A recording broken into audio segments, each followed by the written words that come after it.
जब अंग्रेजों का गुलाम था ये हमारा भारत, उस समय अमेरिका से एक मिशनरी को भेजा गया। उसको भेजा गया कि जाओ भारत और जाकर के भारत को ईसाई राष्ट्र बनाओ। और वो 21-22 साल का नौजवान था जिसका नाम था सैमुअल इवान स्टॉक। ईसाई राष्ट्र का मिशन देकर के उसको भेजा गया। वो भारत आया, भारत में शिमला गया, वहां पर उसने एक तरफ से लोगों को ईसाई बनाना प्रारंभ कर दिया। जब धीरे धीरे काम चलने लगा तो अचानक से हिमाचल में प्लेग की बीमारी फैल गई। जैसे आज कोरोना की बीमारी फैल गई, ठीक उसी प्रकार प्लेग की बीमारी भी छुआछूत की बीमारी थी। लोग अपने परिजनों को छोड़ छोड़ करके भागने लगे। जैसे घर में किसी को प्लेग हो गया तो घर में छोड़ करके चले गए। तो ऐसे ही जब देखा सैमुअल इवान स्टॉक ने कि जब ऐसी परिस्थिति पैदा हो गई कि लोग अपने परिजनों को छोड़ छोड़ करके भागने लगे, उस समय वहां पर एक समाज सेवी थे जिनका नाम था पंडित रूलियाराम। वो पंडित रूलियाराम निस्वार्थ भाव से ऐसे लावारिस पड़े लोगों की सेवा कर रहे थे। तो सैमुअल इवान स्टॉक ने देखा कि पंडित रूलियाराम एक खाट के पास हैं जहां पर एक वृद्ध आदमी को लेटा हुआ है और वो प्लेग के मारे तड़प रहा है और उसके गले में एक गिल्टी हो गई है जिसके मारे उसको तड़पन हो रही है।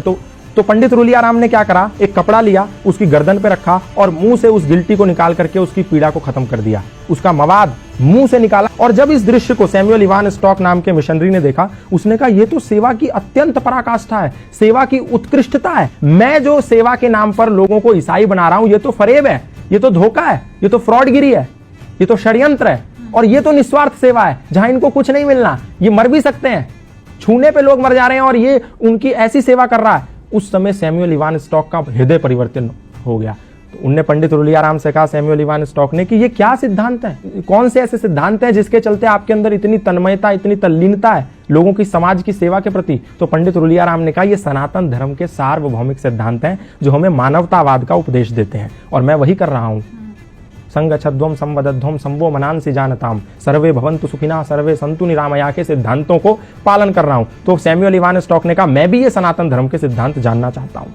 तो सैमुअल इवान स्टॉक को पंडित रूलियाराम ने सत्यार्थ प्रकाश दिया, द लाइट ऑफ ट्रुथ नाम की एक पुस्तक दी। बोला तुम ये पढ़ो और तुम्हें सनातन धर्म का पूरा सारांश पता चल जाएगा कि सनातन है क्या। सैमुअल इवान स्टॉक ने उस पुस्तक का अध्ययन किया। अध्ययन करने के बाद ऐसा हृदय परिवर्तन हो गया कि आया तो था वो भारत को ईसाई राष्ट्र बनाने, वो भारत को आजाद कराने की लड़ाई में कूद पड़ा। और जब वो लड़ाई में कूद पड़ा तो अंग्रेजों ने उसको जेल में बंद कर दिया। जेल में बंद कर दिया तो उसकी मुलाकात लाला लाजपत राय से हुई। जेल से निकल के आने के बाद उसने पंडित रूलियाराम से मिला और बोला कि मैं अब सनातन धर्मी बनना चाहता हूं और मैं अपना नाम भी, क्योंकि आपने जो मुझे सत्यार्थ प्रकाश दी थी, द लाइट ऑफ ट्रुथ, उसको पढ़ने के बाद मेरा हृदय सनातन की और श्रद्धा से भर गया है। तो मैं नाम भी अपना उसी सत्यार्थ प्रकाश से अभिप्रेरित होकर रखना चाहता हूं। अपना नाम सत्यानंद रखना चाहता हूं। और वो व्यक्ति सत्यानंद आर्य सन्यासी बन गया और भारत में रहकर के मृत्यु पर्यंत सनातन धर्म का प्रचार करता रहा। आप सोच के देखिए कि एक व्यक्ति जिसको भारत को ईसाई मुल्क बनाने के लिए भेजा गया था लोगों के साथ छल कपट करके, वो व्यक्ति सनातन धर्म का प्रचारक बन गया। उसने अपनी पत्नी को भी सनातन का प्रचारक बना दिया। अपने घर के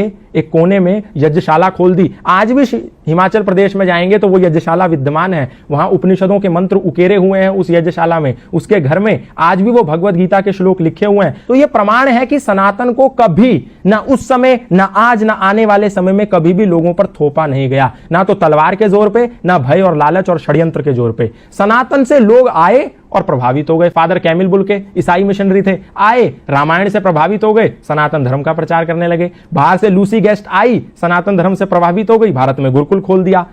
स्टैनफोर्ड की एक महिला आई, भारत में आके गंगा के पास बैठी, साध्वी भगवती सरस्वती बन गई। एक व्यक्ति स्विट्जरलैंड से पैदल भारत आ गया, 4 साल 18 मुल्क पैदा करते हुए। कोई गया था उसके कंधे पर बंदूक रखने और उसका नाम हो गया बैन बाबा। ऐसे बहुत सारे उदाहरण है, मैं बताऊंगा तो समय कम पड़ जाएगा। सनातन को कभी भी किसी पर थोपा नहीं गया। लोग आए, खुद बन गए। मौलाना महबूब अली खुद पंडित महेंद्र पाल आर्य बन गए।